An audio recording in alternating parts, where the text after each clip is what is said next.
Well, this evening we have really quite a mystery story that involves itself in many elements and factors that do not lie strictly within the sphere of music.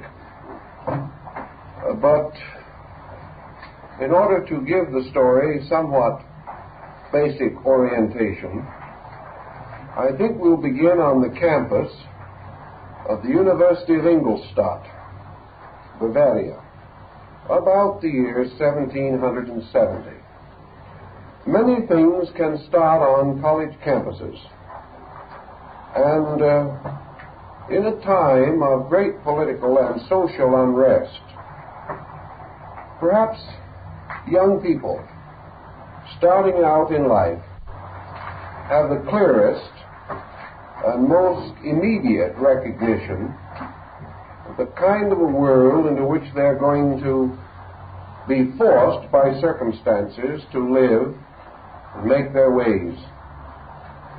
In any event, on this campus, there were a great many groups of young men who took world conditions seriously, who resented the limitations imposed upon their abilities by a traditional and reactionary curriculum, and like many of the young people of today, were convinced that there were better ways of thinking and better ways of doing things than were being taught to them. Already the atmosphere was tense with Reformation and Revolution, and the general discontent of masses extended even into the comparatively placid atmosphere of Bavaria. At this time, a young man was making quite a mark for himself in the Faculty of Law of the university.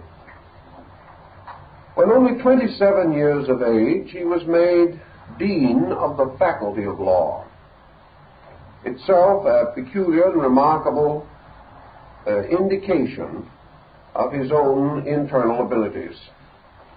This man's name was Adam Weishaupt, and on May 1st, 1776, just 2 or 3 months before the signing of the Declaration of Independence in the United States, Adam Weishaupt founded the Order of the Illuminati on the campus of the University of Ingolstadt. Now, the original form of this society has been said to involve two distinct elements: a noble concept of purpose and a total absence of plan. This would be appropriate under the condition, a movement led by a very young man, fired by still younger men, his own students, whose predicament touched him very deeply. The Order of the Illuminati began with 5 persons, and began in the rooms of the Dean of Law.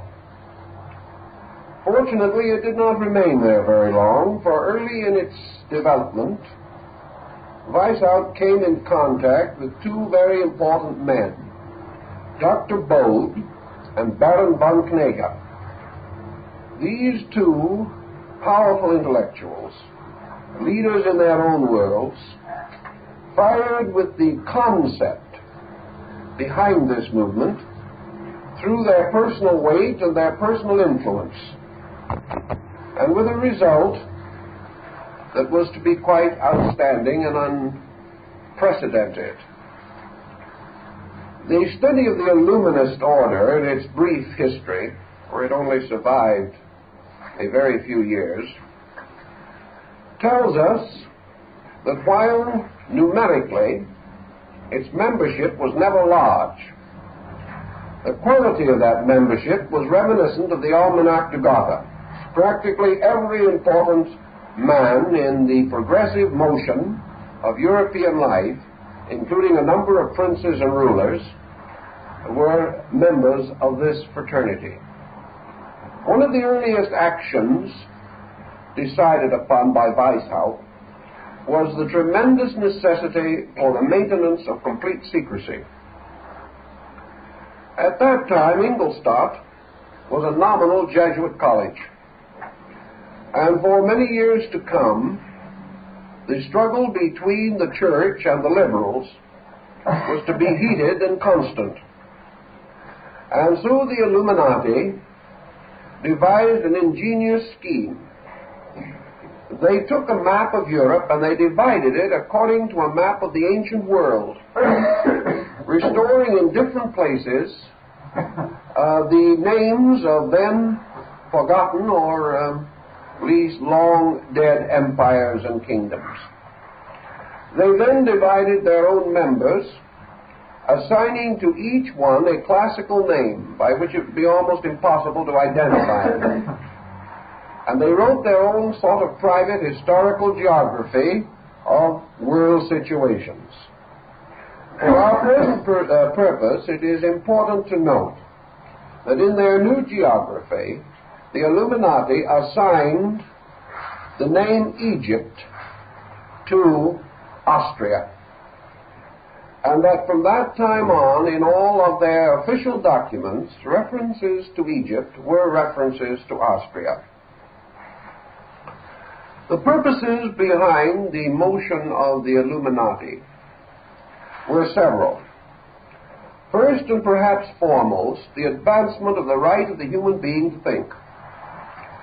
That intellectual progress should be rescued from a reactionary traditional form and allowed to develop and unfold according to humanist concepts and instincts. Another important phase of their activity was the statement of their slogan or the motto of their society, namely, liberty, equality, and fraternity. And these exact words later became the cry of the French Revolution. There is much to indicate that the French Revolution was influenced by the Illuminists, or the Illuminati, who moved behind the surface picture and whose names were associated with a number of prominent individuals and intellectuals moving in the great era of revolutions. Among the most distinguished of the Illuminists should be included Goethe, the Prince of Saxe-Weimar, the mysterious and elusive Saint Germain, the equally mysterious, though not quite so elusive, Cagliostro, and later Claude Saint Martin, and numerous other leaders in the great struggle for the rights of man. It is believed that this movement affected deeply Rousseau and Voltaire, and later in the United States, both Jefferson and Thomas Paine were accused of being members of this organization. So in a quiet but persuasive manner, the Illuminati spread beneath the surface of European thought. And its principal rituals, ceremonies, and rites were based upon the mysteries of the Greeks and Egyptians. For Weishaupt himself was a classicist, and among his desires was to restore the great philosophical systems of initiation education which dominated the ancient world. He was unable to attain this end, but he still struggled valiantly toward it, and in their brief span, the Illuminati became a most disconcerting force in European politics, largely because they were so difficult to identify, and their presence was universally suspected, whether they were there or not. The power of this organization became almost similar to that of the Ku Klux Klan in the South after the Civil War. It was feared by many, honored by some, and regarded as little short of miraculous by others. It gradually attracted to itself an elaborate symbolism, derived partly from alchemy, partly from mythology, partly from Kabbalism, and all the mysterious secret societies of the 16th and 17th centuries. In the midst of all this excitement, Adam Weishaupt became a Freemason, and this was to have a bearing upon the later development. For the lodge that he joined was almost immediately absorbed into the Illuminist movement, and it was not until considerably later, when the great Masonic councils were held to clarify the degrees and rights of the order, that the Illuminists were forced to clarify their Masonic position. It was all quite an involved and difficult situation, but this is one of our roots, because we learned by careful investigation that the outstanding Illuminist in Austria was Baron Ignaz von Born, who was a metallurgist and highly honored in the court of Maria Theresa. This important man was a personal friend of Mozart, and it is believed that in the designing of the opera, The Magic Flute, von Born supplied much of the material, at least symbolically speaking, for the creation of the character of Sarastro, the great priest of the mysteries of Isis and Osiris. Mozart himself was recommended for Freemasonry by Baron von Gemmingen, a distinguished member of the order, and the lodge to which he belonged, by some circumstance, was also very closely associated with von Born. And when this great chemist perfected his method for metallic amalgamation and certain formulas for the hardening and purifying of metals, Mozart wrote a piece of music to be played in the lodge, which at that time held a festival in honor of von Born. So we find that Mozart, Goethe, the Prince of Saxe-Weimar, Knege, Bode, and later the man who was entrusted with the development of the story of the Magic Flute, Schikaneder, were all members of the Masonic order. This has certain bearing upon our problem, but we will pause in this direction for a moment and go back into another interesting byway that leads in the same general direction. About 1731, there was issued a book called The Life of Sethos. Incidentally, we have a copy of the rare first English edition of this work in our library for anyone who wishes to consult it. It was published first in about 1731 and came into English about 1760 or 70 or thereabout. The Life of Sethos was another book looking for an author, which sometimes happens in the world of literature.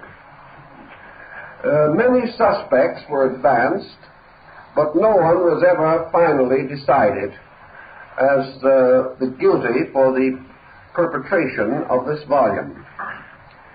The story claimed to have been found as a manuscript in a European library and to be a true account of a man by the name of Sethos, who lived in the classical period and who was initiated into the rites of Isis and Osiris. The third book of Sethos deals, therefore, largely with the ritual of initiation, centering upon the passing of Orpheus and Eurydice through the rites and rituals of the Underworld. Various authors have commented upon the book of Sethos. It has generally been accepted as a fabrication. Who fabricated it and why, no one knows. But whoever did had a considerable familiarity with the writings of the classical authors, and his production belongs with two others, one called The Initiation of Plato, and the other the Krata Rappoa, or the rituals of initiation into the Greek and Egyptian mysteries, all of which came out at about the same time. and contributed to the establishment of the Egyptian rite of Freemasonry by Alessandro Cagliostro. All of these different facets also indicated that in the 18th century there was a powerful rise of interest in Egyptian philosophy. This rise was prior to the discovery of the Rosetta Stone, and nearly all of the records available were those from Roman sources, as for instance the hieroglyphics of Harapolonilos. In any event, however, there was a fanciful restoration of Egyptology, and this continued to remain more or less imaginative until, through the cooperation of Napoleon, the Rosetta Stone was made available to the students of Egyptology in Europe, and Champollion supplied the necessary key to its interpretation. So we have the Book of Sethos, probably itself originating in one of the secret societies of Europe, written for a distinct and definite purpose, this purpose very close to its ultimate adaptation by Mozart. These elements, then, seem to tell us something of the background of what has sometimes been referred to as Mozart's comic opera.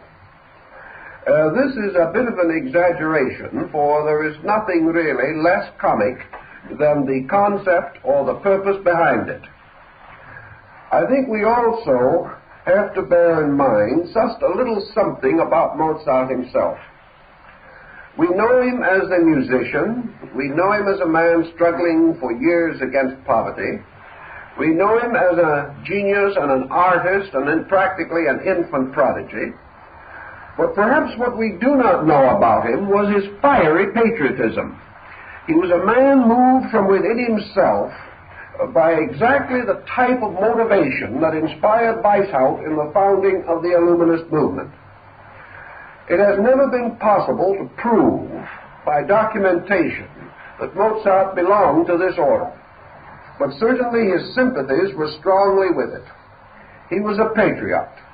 He was fighting desperately, as maybe later we find in the case in Hungary of Fatofi Sándor, also a poet, also a mystic, fighting desperately for the freedom of the Magyars. This great struggle for mental or intellectual emancipation in Europe influenced Mozart's career to a large degree to its economic detriment. His very dislike for patronage, as it had been previously doled out, his resistance to merely becoming a pawn, a musical pawn, in the court of Austria, contributed to his impoverishment, probably his discouragement and early death.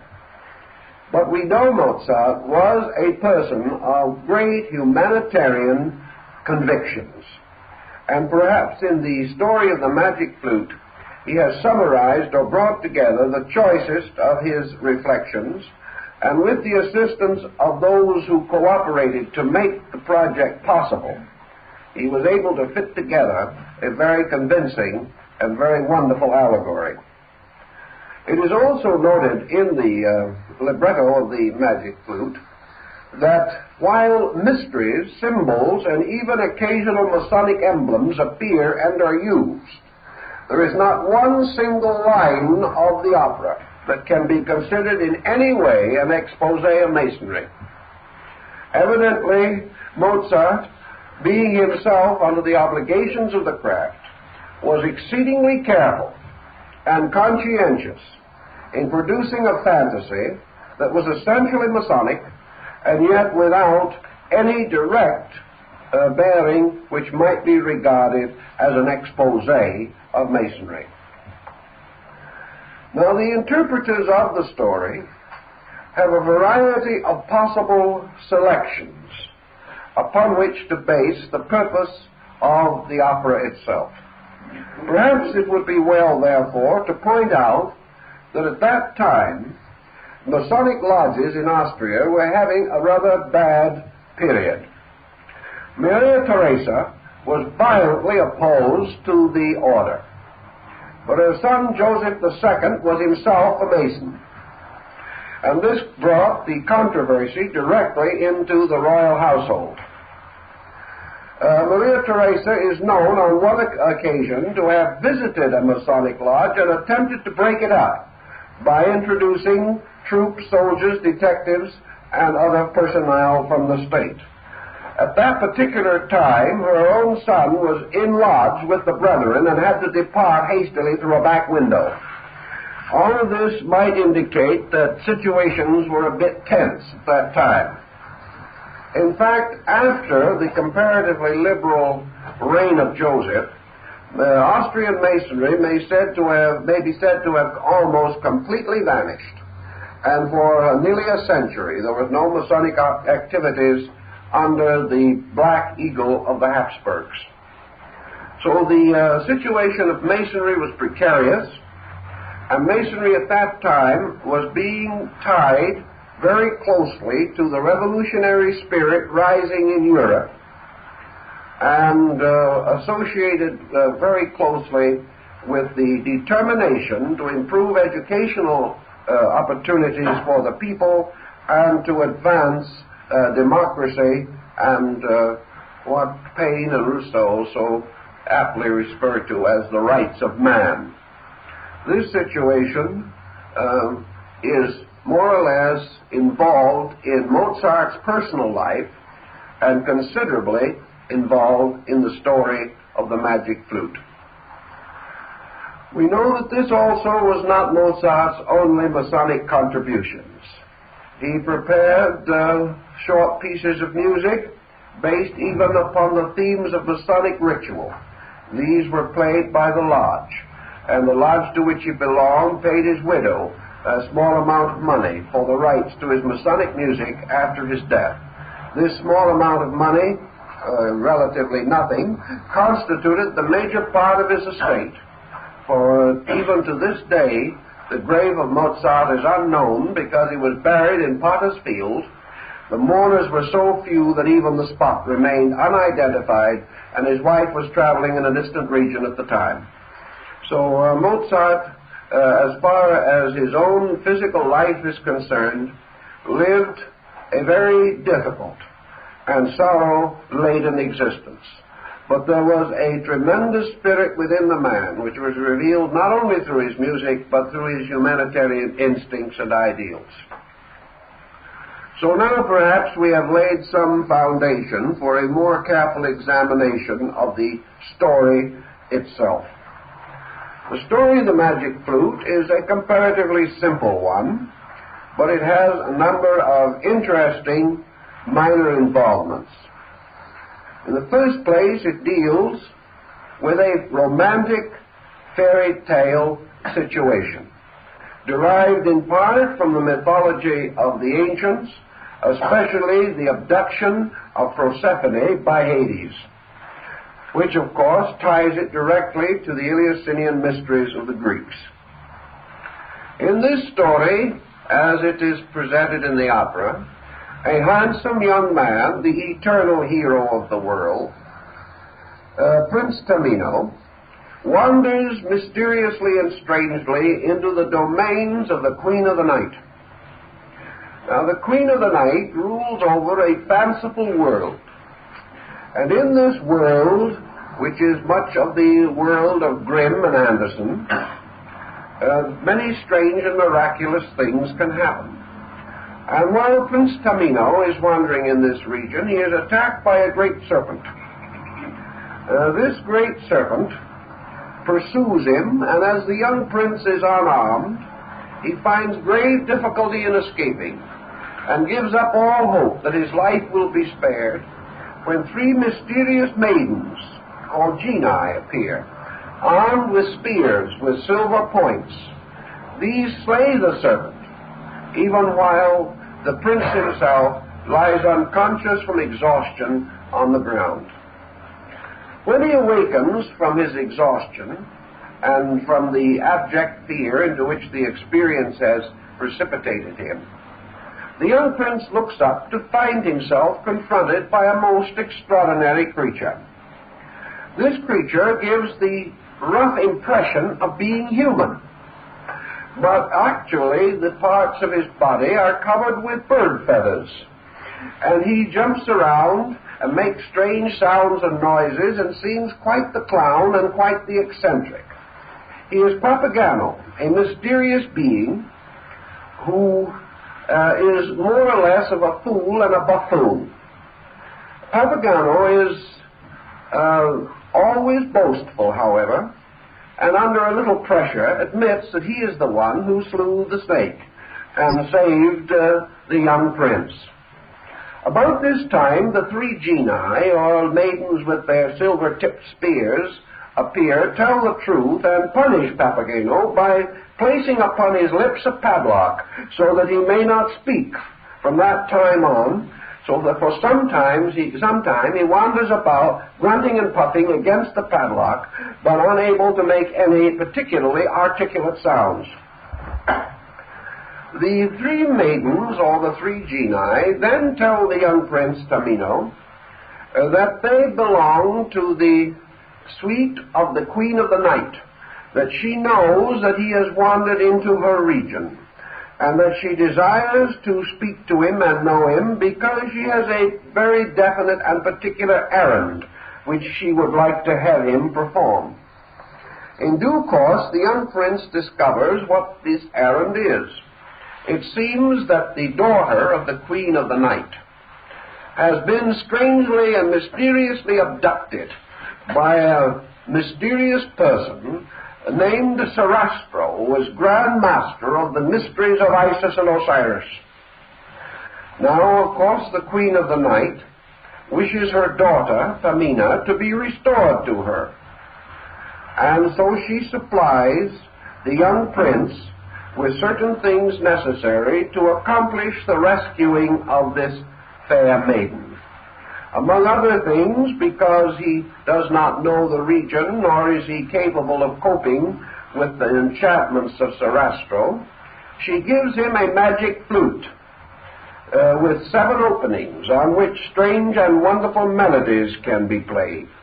And she also gives him a jewel-encrusted framed portrait of her daughter, so that he may recognize the princess when he sees her. As a somewhat less useful aid, or what you may term associate, the young prince also inherits Papageno, who promises to complicate almost any situation. Papageno, of course, also needs something to help him to take care of the difficulties of his assignment, so he is given an instrument called a branch of bells, which in actuality is a form of the old Egyptian sistrum, or rattle, that was used in connection with the ceremonies of the Temple of Isis. The group then start out on their journey, and with due and proper adventures, attempt the rescue of the fair princess, who is being held in bondage, presumably, by Sarastro. They come finally to his palace, which is presented in the opera as an Egyptian-like building or temple, and here priests and other dignitaries bearing Masonic symbols and chanting ancient rituals form an appropriate background. Now, we are also introduced at this time to another interesting and rather curious character, who is a sort of jailkeeper or general overseer in the court of Sarastro. And this is Sethos the Moor, a strange, dark man who would like to be a villain but is not very successful at it. As a villain, he is in love with the fair princess, but she not only spurns his advances, but Sarastro, ever watchful, makes certain that all his conspiracies come to nothing. So that the Moor plays the part of a very frustrated individual who is unable to succeed in almost any of his undertakings. Of course, the meeting of Pamina and Tamino results in the rise of romance, and Sarastro guards this situation also with great thoughtfulness. In the due time, the Queen of the Night, who is not at all pleased with the direction that events are taking, also enters into the palace of Sarastro forcibly, perhaps reminiscent of Maria Theresa trying to break up the Masonic meeting in Vienna, and gives her daughter a dagger, suggesting that it would be wise for her to slay Sarastro. At this time, however, the young prince becomes under an obligation of secrecy in connection with the rituals of the mysteries of Isis and Osiris. While under secrecy, he is misunderstood by Pamina, who, thinking that he no longer cares for her, attempts to kill herself. The plot becomes more and more complicated at this time, but in their attempt to leave the palace, or to leave the shrine of initiation, the two young people come under the direct influence of Sarastro, who prepares them and for them the elaborate ceremonial of initiation into the rites of Isis and Osiris. While wandering about also in the mysterious Underworld, Papageno has quite a little experience of his own. He has only one great desire in life, and that is to find himself a feathered mate of mentality and nature similar to his own. Because he is quite an eccentric, it looks very doubtful if he'll ever succeed. But in this underground and subterranean region of mysteries, he is confronted with an ancient witch, or hag, who is about as little what he demands as anything could possibly be. She is a horrible creature, but with considerable force of character. She points out that unless he will consent to marry her, he will never leave the underworld alive. This is a very doubtful situation, and leaves poor Papageno, who is no hero at any time, with very little choice. In due course, however, it proves that this strange witch-like person is really a good spirit in disguise, because suddenly the old hag is transformed into the feathered mate that Papageno has been seeking all of time, and they, of course, have a joyous union, and all goes well with them. In the meantime, the rituals of Isis and Osiris are arranged, and the two young lovers pass through the strange ceremonies of the underworld. The stage for this is very beautifully set. And when the curtain rises, the tests of the elements are revealed. The stage is so divided that it has three doorways, one in the center and one on each side.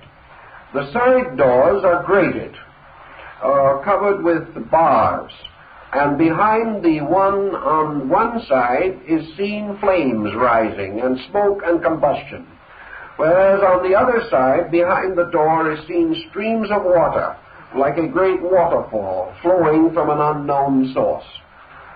Between these doors and the central entrance are high columns surmounted by figures in armor. It is a very impressive scene. Tamino and Pamina, the young lovers, are able to pass through the initiations because he plays constantly upon the flute, and because of the music of the flute, no ill can come to him. Having therefore passed successfully through the flames and through the test of water, the young lovers pass through the central door. The scene changes, and they are in the great chapel temple of the mysteries.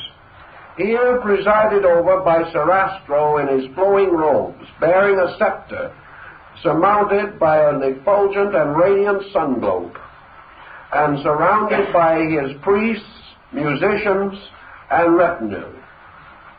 The great master or hierophant blesses the young couple, unites them in spiritual union, and assures them that they have passed successfully through this great test which was prepared for them.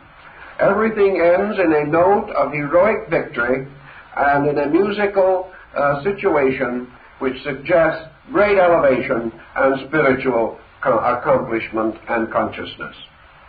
This is, in very brief, the story of the opera.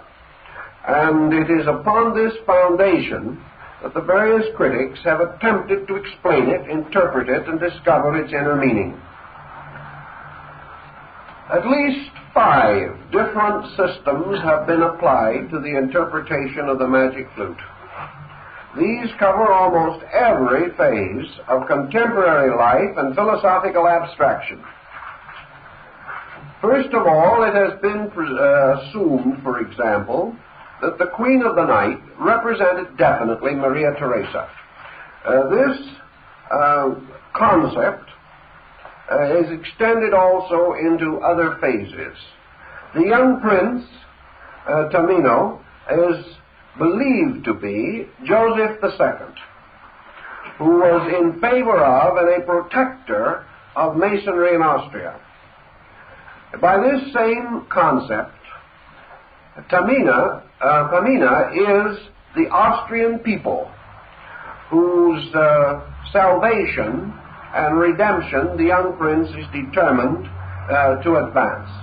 Sarastro is a combination of masonry, science, knowledge, education, and reason, representing practically all of the forces of the new humanism and the spirit of progress and liberation, which is to initiate the people of Austria into psychological and even literal democratic living and thinking. In this same concept, the black Moor, Monostatus, becomes the symbol of the Jesuits, which at that time were regarded as particularly difficult because a certain man under their influence by the name of Hoffman was responsible for scandals against Masonry which caused the closing of the Austrian lodges. Therefore, he is believed to have been personified in this drama or in this concept. Thus, the drama would be very largely an unfoldment of the political life of the time. But it is quite improbable that such exhausted Mozart's original intention, because he certainly used a favorable situation, because in many respects, the more the interpretations, the more numerous the viewpoints, the more certain the real meaning could be concealed, because it was always possible to blame it to this or blame it to that, and keep it away from those who might otherwise be moved to act against it in a powerful and organized manner. As a fantasy, it could be produced and presented, where if the same remarks had been made in a severe literary style, the author would probably have been subjected to extreme punishment, imprisonment, or exile. Now, when we go into this question a little further then, we realize that the entire drama, derived in part at least from the life of Sethos, does go back to a certain degree into the rituals of the old mysteries, where much more than contemporary politics would be considered. We recognize under the veil, therefore, of the Queen of the Night, the ancient goddess Cori, or Ceres, who was the strange and peculiar patroness of the harvest and of the rituals of food and plenty and the home, and to a great degree the entire normal or moral life of mankind. It was the daughter of Cori, Proserpine, who was abducted by Hades or Pluto and taken into the underworld. The abduction, therefore, could well parallel the abduction of Pamina, who was taken away by Sarastro, a strange person living in a darkened sphere or palace with subterranean abodes and mysterious places beneath it. This deity, of course, is also closely associated with Osiris, who after his martyrdom became Lord of the Underworld, and the rituals of the Osirian rites were nearly always practiced in subterranean caves or crypts or rooms under the temples. So here we have two phases of the god of the underworld abducting the fair daughter of the goddess of the night. Under the same situation, Monostatos plays very close to the Egyptian concept of Typhon, the betrayer, the false one, who was also referred to as dark and who was believed to have been a form of the Prince of Evil. These characters being variously distinguished, it becomes evident then that the young prince always represents the person, the initiate, the hero, the one to whom these adventures must naturally occur, and through whose regeneration and whose enlightenment represents, of course, the liberation of man himself. So we can have a new group of elements involved in this, which can go even as far as Asia, if we wish to, in search of a deeper and more mystical and metaphysical meaning for our story. In this same classification, Papageno comes in also, as a form of the old deity Pan, the god of nature. And of course the sistrum, symbolizing the agitations of nature, as Plutarch says, could associate with him as well as with Isis, whose part also seemingly mingles with that of the Queen of the Night. So we have quite a complicated situation, which calls perhaps for an interpretation on a level of Greek metaphysical philosophy.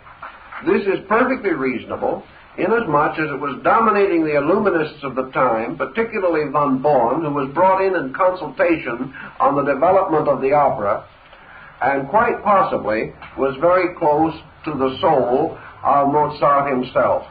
When on one occasion Goethe was told that the Magic Flute was little better than a fantasy, he replied quietly, "It may seem so to the average spectator, but not to those of us who are initiated." And he seemed to be very clear in his statement of this point. So now we have an interesting concept to build upon. The Egyptians divided the universe into three essential parts. One was a universe of spirit, or of eternal life, the abode of the gods. One was a sphere of matter, which, as in the case of the Platonic philosophy in Greece, was called the underworld. And between these two was the abode of heroes, or of those who had liberated themselves from darkness, or who had been born again through the rites of the mysteries. In Egypt, as in many other ancient countries, we find that Isis, as the mother of mysteries, as the great Diana, goddess of the Ephesians, the Multimamia, the universal mother, that this deity always represents the mystery school itself. She is the widow whose sons become the liberators and the golden hawks of light, who are to save the world. Therefore, the initiate was always referred to as the son of the widow, because Isis, wearing the weeds of a widow and with ashes upon her head, wandered about the earth, mourning the loss of her lord, the god Osiris. The mysteries, then, were nocturnal and subterranean, and consisted principally of an account of the wandering of the human soul in the underworld during the state of mortality or ignorance. Plutarch, in his Cave of the Nymphs, gives us another example of this drama, and part of the setting would almost agree with the great initiation scene in the Magic Flute. According to Plutarch, the Cave of the Nymphs, who might well be the three genii who appeared to the young prince, has two openings, one of which is the entrance and the other is the exit. From this entrance, steps lead downward into a crypt, and opposing upon the opposite side, steps ascend to an exit. And the gate of entrance is called Kansa, and the gate of exit is called Capricorn. And the dome of the cave is covered with stars, but the bottom of it is rough and rocky, and it is filled with strange shadows, and wonderful and lamenting music is heard, and strange spirits move about, and those who enter into this underworld are attacked by shadows, by mysterious monsters, against whom they must contend for victory. The same situation was set up in the catacombs under Rome in the celebration of the ancient Mithraic mysteries. And when the Emperor Commodus was initiated into the Mithraic rites, he was attacked by phantoms and defended himself so vigorously that he killed one of the priests accidentally, who was disguised as a phantom. The dramatic ritual seemingly affected the emperor a little too strenuously. As the ritual of this situation proceeds, we see that through the gate of birth, man descends into a dark world, ruled over by mysteries, ruled over by mortality and death. And in this world, which is also the world of Pan, the world which we referred to in our last discussion, in which Mephisto plays the part of the deity Pan. In the Magic Flute, Pan is a more or less helpless creature, a mountebank, but does still represent the accidents and vicissitudes of nature and of the rustic or natural situation of primitive mankind. In the ritual of initiation, therefore, man born at the gate of Cancer is immediately presented with the cup of Lethe, which is a small constellation near to Cancer, which is called the constellation of the Crator, or cup. In this constellation and in the symbol thereof, man born into matter goes to sleep or loses all memory, for the cup of Lethe is the cup of forgetfulness. He thereby forgets his heavenly origin, forgets the world from which he came, and finds himself strangely immersed in the mysterious regions ruled over by the Queen of the Night. And the Queen of the Night is the moon, and later the Queen of the Night is Isis. But to man coming into the world at the beginning, this material world is not a place of initiation or a place of regeneration. It is a place of terrors and fears, ruled over by the tyranny of darkness and ignorance. Therefore, the Queen of the Night may be both Maria Theresa, as a symbol of the absolute sovereignty and tyranny of matter, or Isis, as the ever-prudent and ever-guiding mother, the nurse, the Hathor, the cow-headed one of Egypt, who leads souls finally into the realization that the experiences of mortality are for the regeneration of man and not merely for his destruction. In any event, the wandering through the underworld carries man into the presence of the serpent and the danger of death. The serpent appears in the Sigurd saga, where young Siegfried or Sigurd must slay it. And the slaying of the dragon, or the serpent, as found in the myth of St. George of Cappadocia, also comes into this picture. The serpent is the ancient symbol of illusion, and the struggle between man, his mind, his being, his life, and illusion is a very important one.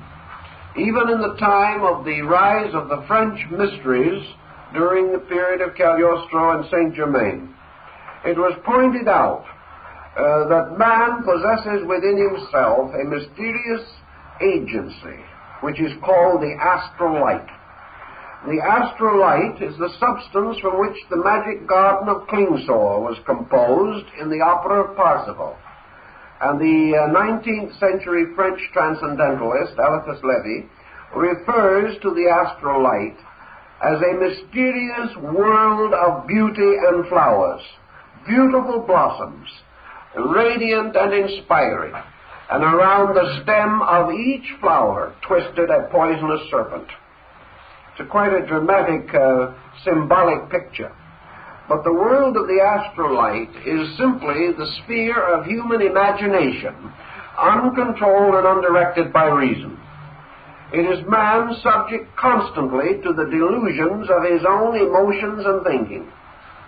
So man, seeking to control, master, or even survive in the darkness of the underworld, must slay the serpent of imagination, or in this case, the serpent of fantasy. This is actually excellent Buddhism, because it is told to us in the teachings of the Diamond Sutra, for example, that because of the phenomenal existence engendered by the sensory function of man, the human being lives in a world that has no existence except that which he bestows upon it. The human being who could move serenely like the candidate for the mysteries through this dark region and come safely to the gate of Capricorn, which leads through the mystery of death to the mystery of immortality. This human being, instead of living a dignified and noble existence in the underworld and its mysterious passageways, is actually tormented constantly by fantasy and hallucination. Fantasy in this case meaning all false or unreasonable ends or ideas which dominate him. The fantasy of ambition, the fantasy of pride, of selfishness, of greed, the fantasy of passion and appetite, the fantasy of success or failure, all of the innumerable forces which deprive man of his natural nobility may be inferred. We perhaps know a little better about this fantasy element than was generally known 100 or 200 years ago, because it is coming strongly to us in our studies of psychology. We know that the delusions, frustrations, neuroses, complexes, and psychoses which affect man are nothing but delusions arising within himself. His own false estimations of value, his own misunderstandings, his own natural instincts to be selfish, to create doubt and uncertainty, and his criticism, his jealousy, all of these things turning upon him like monsters, destroy his peace of mind and prevent him thereby from fulfilling the natural destiny for which he is intended. The three genii, like the three fates or the three norms, represent the dimensions of time. They also represent the intuitive powers by means of which man is able to be protected from these evils. In one system of interpretation, they are likened to the three graces, faith, hope, and charity, through the practice of which the dragon or demon is discomfited and the serpent is killed with the silver-tipped spears. Also in this lower world, man discovers another kind of creature, Papageno. This creature has never lived anywhere else and represents the natural and rustic nature of primitive man.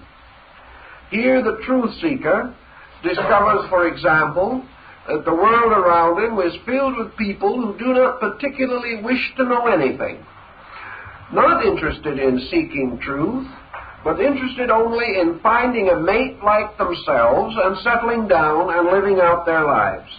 They have no ambitions of any importance, no aspirations.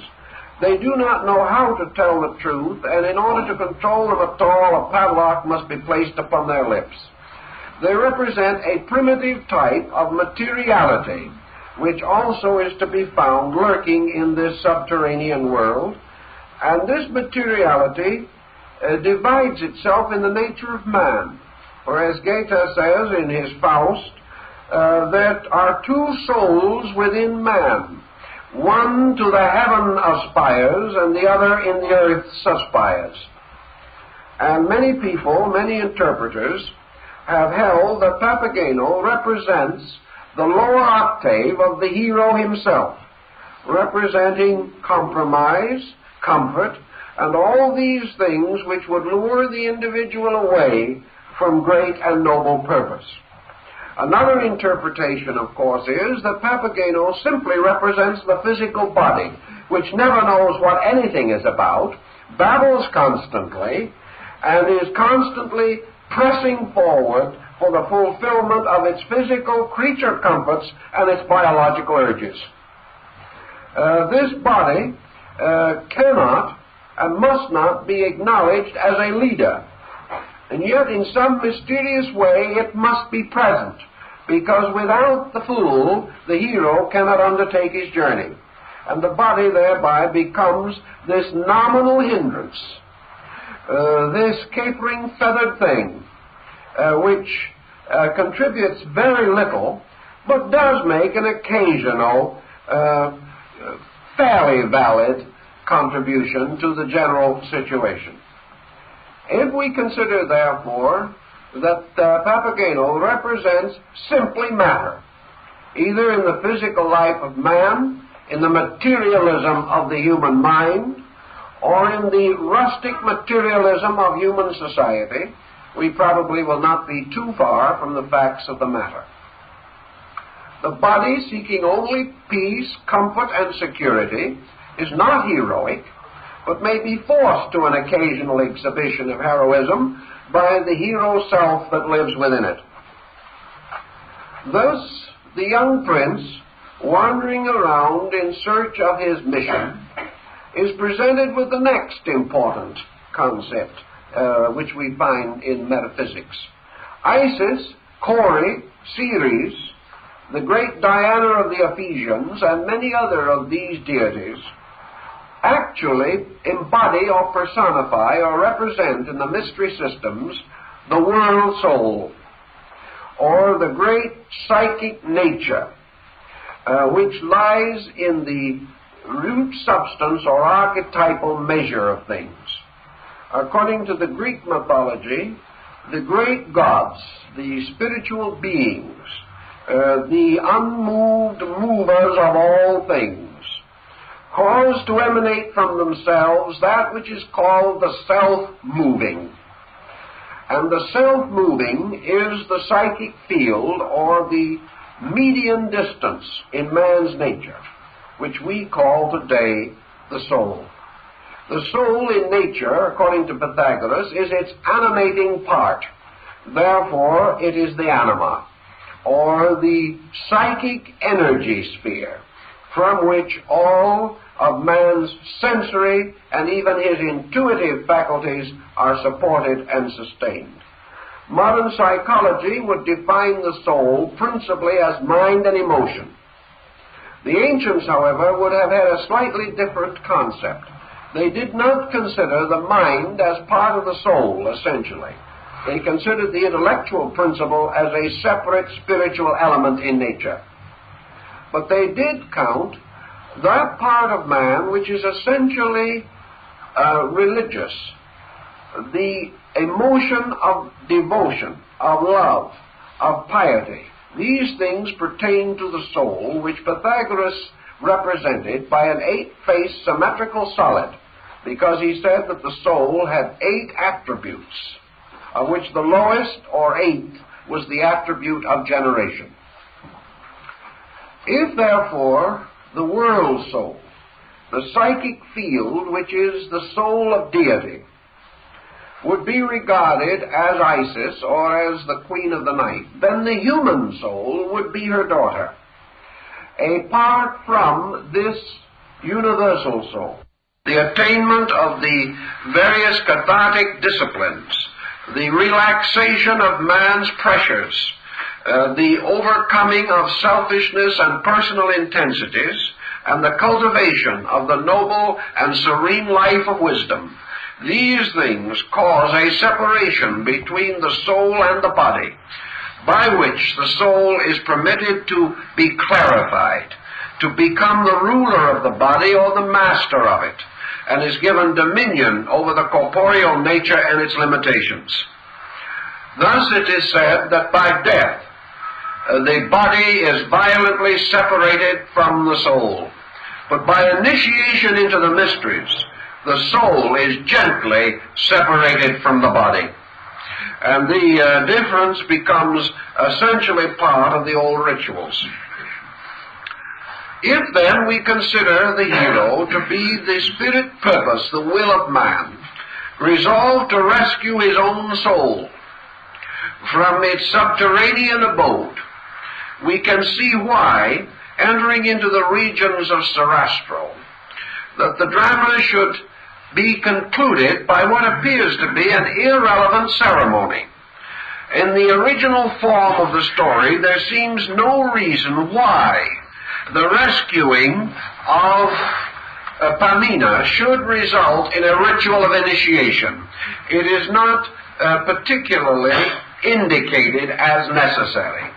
The point, of course, is that there is no way out of the underworld without the mystery of initiation. There are only two ways out of matter: violent through death, gentle through wisdom. That which is violent, however, is a separation of the body from the soul, but is not in any sense a relieving of the soul of the burden of worldliness.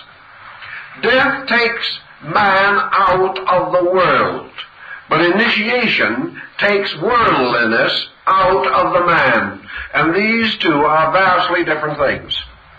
Buddha points this out in his doctrine of rebirth, stating that the loss of body has no essential effect upon consciousness, for consciousness must be rescued by a direct act of volition and not by an accident of death.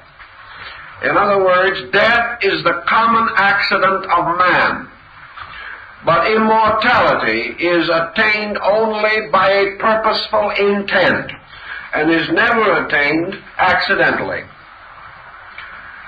And again we can remember the lines from Faust: how closely linked are luck and merit, doth never to the fool occur at either wise man's stone. I swear it, the stone had no philosopher. And that is the concept again in the Magic Flute. So in spite of the fact that probably neither the hero nor the heroine had given any particular consideration to the matter, Sarastro, as master of the mysteries, realizes that the only escape of these two into the philosophic empire is by the mystery of initiation. And it is also only in that way that they can overcome the temporal power of the Queen of the Night.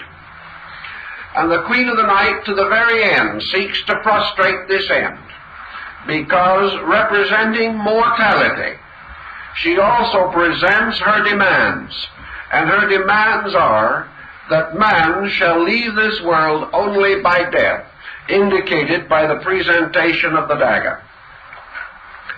The Queen of the Night also wishes to dispose of the high priest, Sarastro, who stands between her and her physical control of the universe. For there is only one thing that stands between mortality, as we know it, and the mortal state, and the attainment of self-illumination or discipline, and that is the ritual of initiation, represented and impersonated in the Hierophant of the Mysteries. For the master of the secret of the transformation from one world to another is the Adept King, the Hierophant, or the Initiate Priest. He is the possessor of wisdom, and wisdom forms the living bridge or ladder by which man ascends out of the world of darkness. And the song of wisdom, the glory of it, the importance of it, and to a degree its social significance, will be found in the lines given to Sarastro in the opera. So Sarastro, as the initiator, becomes again Gurnemanz, the old knight, the Merlin of King Arthur, everywhere the principle of wisdom, which is to lead these two young people through the mysteries of darkness and ignorance to the final attainment of a spiritual security. The power of Monostatus, the black Moor, or the adversary, is said in this analogy to represent the lower emotional body of man. So we now have a series of factors in which appetite, greed, and ambition, the physical propensities of man, seek to also control the soul, to adapt the energy of the soul to their own purpose. In other words, the dark Moor seeks to possess the soul for itself. This is also carried in another way in the story of Samson, who is, of course, a symbol of the Sun Man, the young hero prince, as in the operatic story. This Samson is blinded and bound to the millstone of the Philistines, which represents psychic energy or spiritual strength or force bound to materialism and caused to perform the physical activities of a materialistic way of life.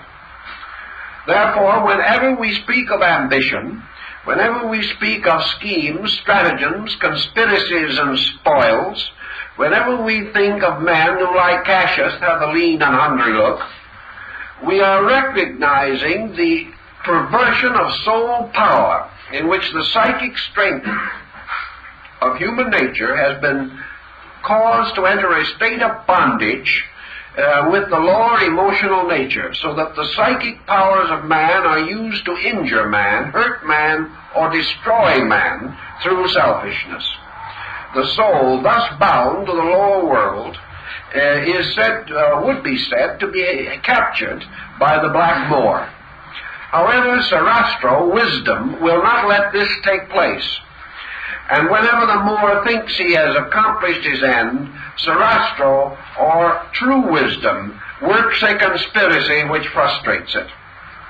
Thus man, in his search for reality in the ritual drama, has the devil's advocate, but he also has the faithful guide and leader, his Virgil, who is to conduct him and assist him through the mysteries of the underworld. The Magic Flute, of course, abridges somewhat into two the great initiation rites of the elements. These initiation rites are found not as much in the very early sources as they are in the later restorational material. During the period from about the rise of Kabbalism in Spain, under the Moors, by the way, through the Rosicrucian Hermetic cycle, into the Illuminists, and finally into the works and rituals of Saint Germain and Cagliostro, we find the initiation of the four elements taking quite a place. And very shortly after the publication of the life of Sethos, there was an important Masonic text issued, which also described these initiation rites, and they are found in the Krata Rapoa, another fanciful restoration of the Egyptian mysteries. These represented the passage of the neophyte through the four elements to represent victory over earth, which is the physical life, water, which is the vital or psychic life, fire, which is the emotional nature, and air, which is the mental principle. These four initiations, therefore, are man learning to control the four vehicles or bodies which he has at his disposal, the physical, vital, emotional, and mental bodies. His victory over these bodies is achieved by his victory over the principles which they represent. The victory over materialism is therefore the initiation of earth, represented primarily usually by the subterranean location and sometimes by the burial in a stone sarcophagus, which is appropriate to the principal symbolism of earth. Transition through water, or the crossing of a flooded stream, or as in the case of the Druid initiate Taliasan, who is sent out to sea in an open boat without oars, which he must control by his will. The initiation by water represents the purification of the vital principle, as representing particularly the purification of the generative power of man. The initiation of fire, represented in this rite by a long passageway filled with smoke and flames and combustion, but variously depicted in other rituals, indicates man's control of the intensities of his emotional and desire natures. Here he must fight with the fire within himself, the fire of hate, the fire of anger, the fire of lust, the fire of temper. All of these things must be subdued, because unless man controls these emotions, he cannot have ultimate victory. Lastly, the initiation of air either takes place upon some highly mountainous region, or involves a motion through the air, a teleportation, or being carried like the Chinese immortal from this world to the other on a cloud. There is always the initiation of air. In the Sigurd saga, it was the dead hero being carried to Valhalla on the horse of the Valkyrie, flying through the air. The airy element was the principle of mind, or thought, and the subduing or overcoming of the mental nature and the mental instincts constituted victory over the element of air, because it was this air which, by its vacillation, its inconstancy, and its inability to attain a state of discipline or settledness, its abstraction, its invisibility, like thought itself, caused man to have great difficulties in controlling it, directing it, mastering it, and finally dedicating it to the purposes of the mysteries. In the Magic Flute, only 2 of the 4 initiations are clearly set forth, although the others are represented by the subterranean world, and finally the luminous pageant with which the drama terminates. The 2 initiations of fire and water are reminiscent of the baptisms referred to in the New Testament. For John the Baptizer baptized with water, but the one who came after him, who was preferred before him, baptized with the Holy Spirit, which is fire. So baptism by fire and water is also very carefully perpetuated in the ritual as it was originally shown at the time of the initiation of Abraham by Melchizedek, Prince of Salem. For in this case we have the baptism by corn, wine, and oil, or bread or grain, wine, and oil. In the Last Supper of Jesus, we have the wine and the bread. And someone has said, what has happened to the oil, which was necessary to the ancient ritual of Melchizedek, the anointing of the head with oil? And of course the answer lies that the word Christ, from Christos, Christo, means oil.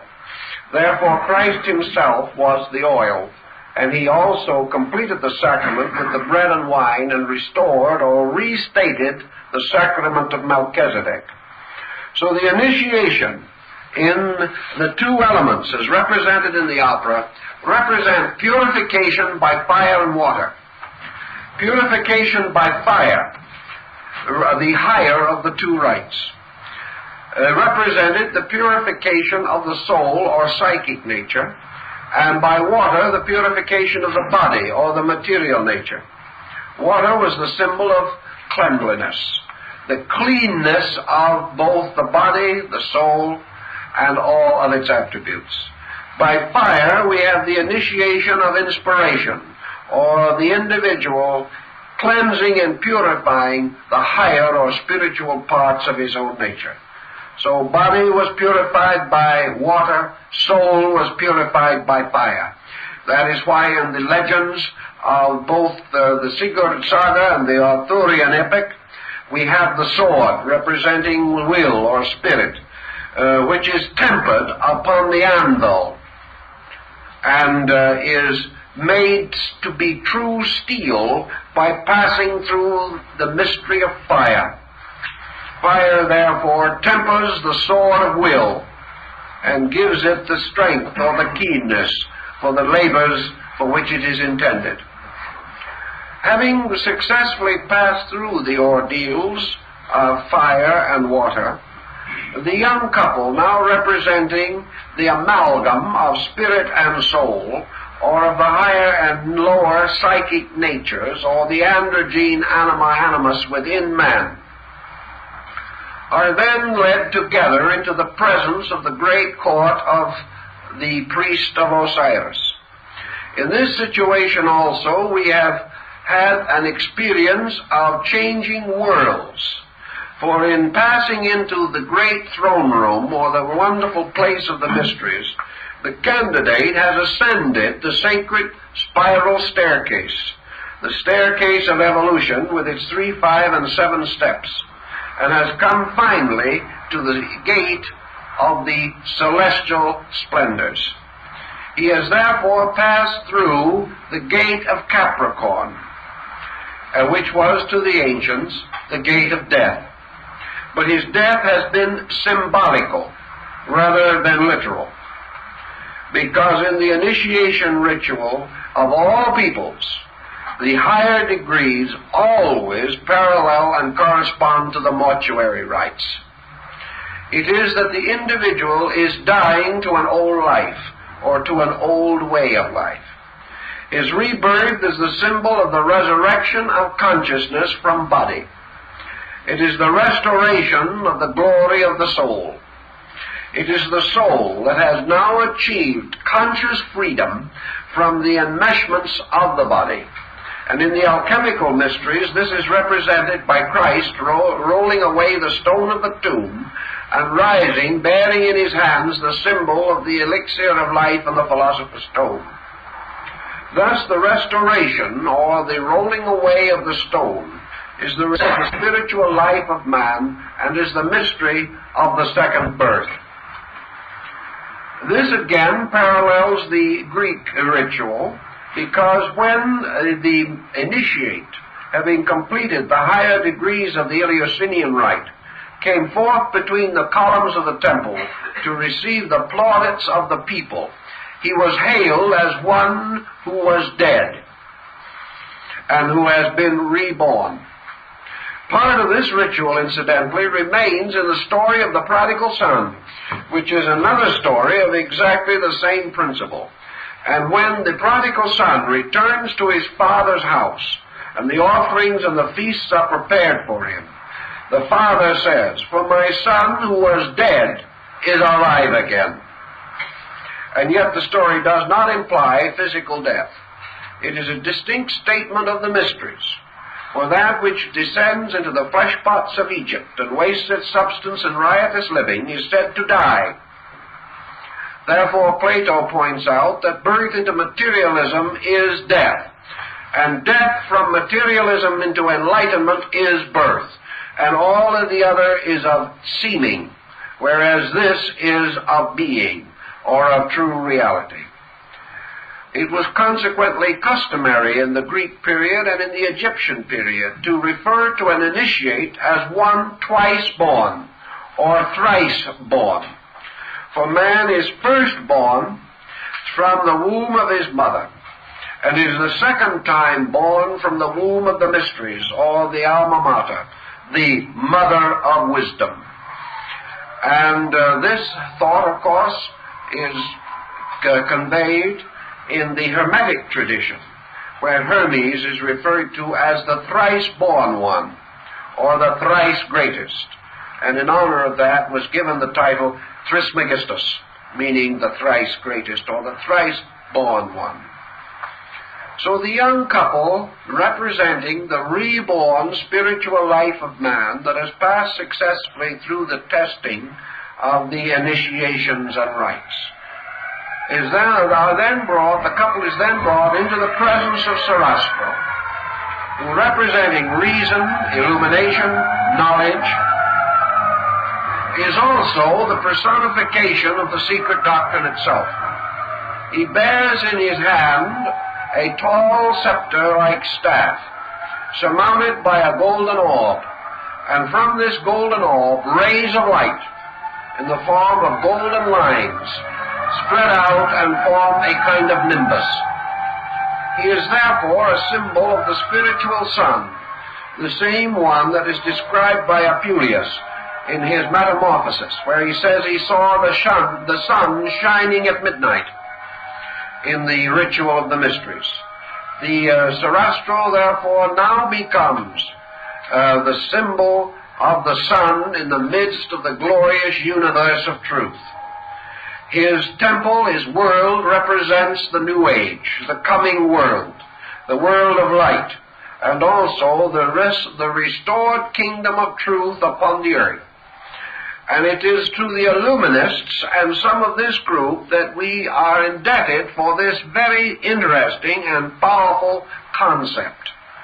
Namely, that the so-called kingdom of heaven is actually symbolical of the kingdom of brotherly love, or human fraternity, which is established here on earth, and the establishment of which is the goal of the great system of the mysteries, and has been this goal since the dawn of time. In other words, the great throne room in which the final rituals are given represents perfected human society, ruled over by the philosopher king, dominated by the reign of reason, perfect in all things, and in passing, Weishaupt's great concept of the restoration of education through the restoration of the mysteries and the great systems of spiritual apprenticeship. Now, the name of the story, of course, the name of the opera, is derived from the Magic Flute. Therefore, perhaps we should pause for just a moment and see what all this flute is about. Because, like the musical instrument of Orpheus, it seems to have an interesting history. The Orphic lyre had 7 strings. The Magic Flute had 7 notes. And this flute is, of course, the same one that is carried by Krishna in India, and upon which he plays the mysterious melodies which charm the gopis and cause the shepherd maidens to dance in their circle of 12 around him, as symbolical of the zodiac moving in its sacred dance around the sun. This also is the mysterious instrument of Shiva, for either as a flute or as a veena with 7 stops or frets upon it, this instrument, according to the Hindus, represented the monochord, or the great chain of vibratory harmonics that unites heaven and earth. Pythagoras describes it as the monochord of the world, with its lower end placed in the element of earth and its upper end at the sphere of the fixed stars, and the orbits of the planets and elements as frets dividing the chord.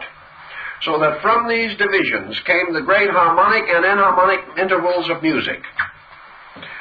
This music of the spheres, this mysterious musical instrument, has a number of interesting meanings. One of the most simple of these meanings, of course, is the human spinal cord, with its 7 mysterious tones, or chakras, or gates, through which energy ascends and descends, as in the legend of Jacob's ladder. In the ritual of this story, therefore, the base of the spine and the lower part of man's body would represent the underworld, in which the lower initiations are given, whereas the dome temple of the skull, in the midst of which is the ventricular opening of the brain, with its priestly symbols posited there, as in the story of Parsifal, would represent the ascent of the spinal spirit fire in man by means of the double system. This double system is a very interesting and curious thing, for through the spinal cord itself, through the 6th ventricle, moves the Sushumna Nadi, which begins at the base of the spine as the serpent of evil that must be slain, and later ascends through this spinal cord to be referred to apparently. Now, this is a possible extension of meaning, but it seems to be indicated, namely that this is the mysterious Christos, or fire power, which, if it be lifted up, shall draw all men unto it. This apparently is the reference of St. Paul. Now, the rising of the Sushumna Nadi is accompanied by another phenomenon, and this phenomenon is the restoration or stimulation of the autonomic nervous system, represented by 2 other channels or 2 other forces referred to in Indian philosophy as the Ida and Pingala, or the black and white serpents that twist through and form parts of the psychic nervous system of the human being. These two, or the autonomic system, which is raised with the spinal system, with the cerebral system, may also be likened to the soul ganglia. And in this way, the rise of the Sushumna Nadi rescues the soul, which it draws with it upward into the great mystery temple of initiation, where Sarastro, representing the Brahma power in the brain, receives these two and unites them in an eternal Hermetic marriage. Thus the human body and its more esoteric symbolism becomes also involved in the story of the Magic Flute. And at this stage of it, I cannot but pause to give a little bit of anecdotage here that might be of passing interest. The last time I saw the opera at the Metropolitan in New York, the two people sitting in front of me evidently were not opera lovers. I suspect that someone couldn't come and gave the tickets to friends, because throughout the evening these two wiggled around in their seats, were struggling with the English synopsis, trying to find out what was happening. And when they finally came to the great scene of the union of the two at the end, where the prince and princess are brought into spiritual union by Sarastro, the gentleman turned to the lady beside him and in a hoarse whisper said, "Why didn't they get married in the first act and let us all go home?" This type of situation is typical in opera, as in the case of the forging of the sword Nothung in Siegfried, in which I was privileged to hear someone not far away remark, "When will that blacksmith get finished?" High art, of course, has its devotees, but it is also quite uncomfortable. And when we are mentioning the discomforts of fine art, let us remember Papageno, to whom the whole problem of the magic flute was just that uncomfortable, and who represents that type of mankind which is capable of going through the ceremony of initiation without noticing it, without ever discovering that it happened, and who can reach the end of life saying that life is successful or unsuccessful only in terms of whether it has been comfortable or uncomfortable. And there are millions, therefore, who resemble him, even though the feathers are not visible. In the final scene, of course, we have the Hermetic union. This is the marriage of the sun and moon, or the creation of the complete homunculus, or spiritual being, within the consciousness of man. Here we have the polarized opposites uniting in eternal union to produce the spiritualized and intuitive power of man's over-perception. The Greeks and Egyptians both agreed that when the energies of man, through discipline, through enlightenment, through method, through various procedures, more or less reminiscent of Eastern doctrines, but also in the West attainable by pure consecration, by the gradual unfoldment and development of spiritual apperceptive powers, that when this union is finally consummated, man becomes truly human. Up to that time, he is only potentially human. He does not attain to his ultimate and complete humanity until, according to the ancients, he had received initiation. The ancient sacred number was 12. And this number corresponded to the divisions of the circle, or the great cycle of the labors of Hercules, which we call the zodiac. Man at birth is born after 9 months of prenatal conditioning and preparation. For this reason, the Chinese celebrate his first birthday when he is 3 months old, because to them the prenatal epoch is part of the first year of life. But man, it is said, to achieve true birth, must pass through 9 months in the womb of his mother, and 3 degrees in the womb of the mysteries. For this reason, the ancient rites were nearly always divisible into 3 primary degrees. And these degrees represented man's ultimate mastery over the material, psychical, and spiritual mysteries of his own existence. He thus became master of body, soul, and mind, or body, mind, and spirit, according to the divisions of a particular group. But the same implication is always involved. Man, by the mysteries, becomes human. He becomes human in the fact that there is then no deficiency left within him, and that his purposes, his ideals, his principles, his understanding are all truly human. And the Greeks, Egyptians, and Hindus have given us certain definitions of this human state. That man as a human being must abide in a world unique to himself. He can no longer accept the illusion of matter. He can no longer be controlled by the elements of the physical world. He is described as living in the world but not of it, because he has discovered that his true destiny and his true nature lies not in the achievement of material things, but in the perfection and unfoldment of his own internal resources. Therefore, the true man is the man who lives to grow, to serve, to do, whereas the ignorant or mortal man is the one who lives to accumulate and exploit and variously pervert the universal energies around him in life. So the animal man abuses, the human being, the true human being, uses, and by right use sustains and justifies his own humanity. So that actually the mysteries were not conceived as producing essentially super people. They were not really producing a higher order, actually, because this higher order was the true man. And we find this in the German mysteries and the German mystics, where we find the references to the man of earth and the man of heaven. And we find in the writings of Bamy the reference to the 2 Adams.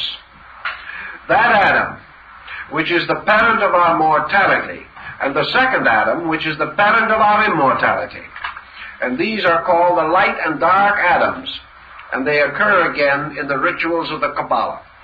For as Adam is the progenitor of mortal man from Adamus the species, so the second Adam is the progenitor of the spiritual man.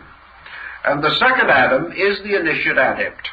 He is the symbol of the one who is to be the teacher and redeemer and progenitor of the spiritual life of man.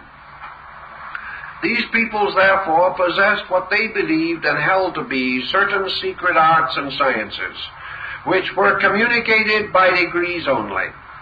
And this progressive science of human regeneration constituted the substance of the mysteries.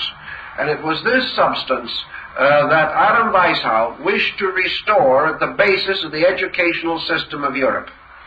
He had no way of realizing that the age of the mysteries was gone, and the young intellectuals at Ingolstadt who were seeking this same inspiration were not able to judge the weight of opposition or the terrible pressures of the political and social times in which they lived. The noble experiment did not succeed, but it left certain monuments and certain records beyond and behind it. And these monuments became of the gravest concern to tyrants, causing a century of effort to be made to wipe out every vestige, again, of this restoration of the mysteries in Europe. It was not possible or considered desirable to wipe out the magnificent music of Mozart or the wonderful opera which he built around this concept. It was very simple, therefore, simply to ignore or to deny its content. Let it remain as a magnificent piece of music.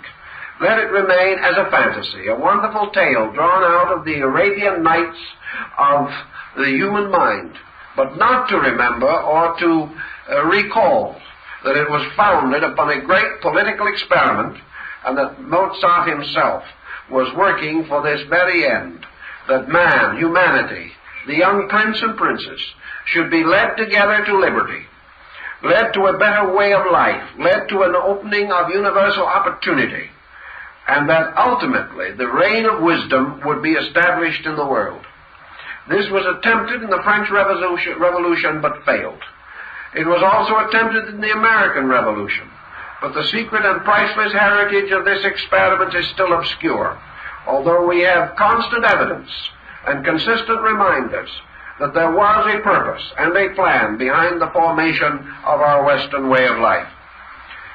We know that at one time George Washington was concerned over the Illuminist problem, and there were a number of groups in this country who used it as a political football.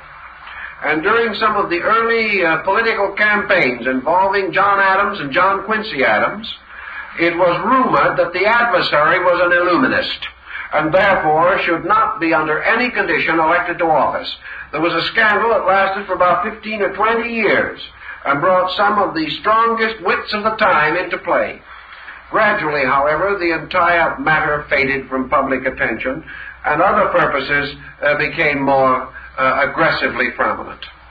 But the lodge of the Illuminists did linger and did have a part to play, and in one of our publications on the Masonic Orders of Fraternity, we point out how this Illuministic movement and related Masonic interests were largely responsible for the revolution in Latin America under Simon Bolivar, and the liberation of Italy under Giuseppe Garibaldi, and the liberation of Mexico under Miguel Hidalgo. All of these men were connected with what were called the reading societies. And these reading societies were Illuminist groups that actually were established in Latin America. So this pattern goes on and on. But perhaps there is no monument or document of it that has as much dramatic interest to us as the Magic Flute, because in it we are allowed to escape from the immediate political pressures of the 18th century and to sense perhaps the spiritual aspiration that was underneath all of this idea. And where and how could this spiritual aspiration be more adequately or beautifully set forth than in great music, which strikes directly into the inner life of the individual and reminds him of the great good that can be, that might be, if man himself was able to accept it. So the mysterious world of Sarastro and his wonderful temples disappears into a kind of thin air. But that thin air is within ourselves as an attenuated spiritual atmosphere. And all of these great contributions continue subconsciously to impel us toward the fulfillment of our great spiritual need and destiny. Thus, he tells us in this opera that the mysteries as we knew them are gone, but that society itself is now the place of initiation, that in the conspiracies of states and nations, in the tyranny of despots, and in the constant struggle for human life, man is passing through the subterranean passages of an initiation rite. And he now has a very wonderful and all-sufficient guide and leader in the form of Sarastro, increasing knowledge, universal education, the public school system, and all these things. Imperfect, certainly, but imperfect only because man is willing to permit them to be that way. Because Sarastro can be merely a demagogue, as he represents education. But if man will meet him, will retire into the rites and mysteries which he requires, wisdom will bestow its greater blessings. Man does not need to live upon the surface of knowledge any longer than he desires to. For the moment he has the necessary insight, he can penetrate that surface and come into the presence of greater and more noble realities and truths. All of this is set forth to remind man that beneath the surface of his living is a secret meaning, and that if he will seek this meaning and will demand of others around him, his leaders, those who represent him in various public relationships, if he will demand from these the high standard represented in the story of the Magic Flute, he can have it. But man must decide whether he is going to be the man or the mouse in this case. Perhaps more correctly, whether he will be the prince or Papageno. Whether he will be willing merely to hunt for a mate and be satisfied completely with a physical existence, and satisfied also to shake away evil with his sistrum or his little stick of bells, or whether he will actually seek solution. If he is willing to seek solution, he can find it. If he is willing to follow the ancient road shown by Sarastro in the temple, and is willing to be led into the mysteries, he will then find beyond the better world the greater civilization, and he can build the restoration of the shrines of Isis and Osiris. These simply represent the shrines of truth everywhere available. Truth now hidden deeply, so-called underground, locked within the psychic life of man. So the final drama is the unfolding of the soul within man and its final emergence under the directing power of reason, so that finally within the heart and mind are the magnificent pageantries of this opera. All these different points, different systems and symbols have interest for us, and each must choose in his own way that which he considers most appropriate to his own need.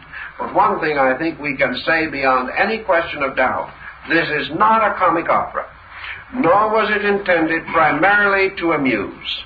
It was intended to strike the conscience of the people of Austria, and later the people of the world. We can paraphrase the famous lines of Hamlet in this case and say, the opera is the thing with which to catch the conscience of the king. In this case, the king was a queen, Maria Theresa. But the purpose of the opera was to catch the conscience of Austria and to cause this nation to become a leader in the spiritual life of Europe. It was satisfied, however, to play the part of Papageno, and gave us some delightful waltzes by Strauss. It did not give us, however, the liberation, because Austria did not attain it. But it was Mozart's dream and hope that this country would lead the great restoration of learning. Actually, it did, but only in him. He became an imperishable monument to the dream which could have been Austria, but which was finally destroyed in the fall and collapse of the Habsburgs. But in Mozart, Austria lives. In Mozart also, the Illuminati found a name and a patron who has conferred upon them eternal honor. I think that is the subject for this.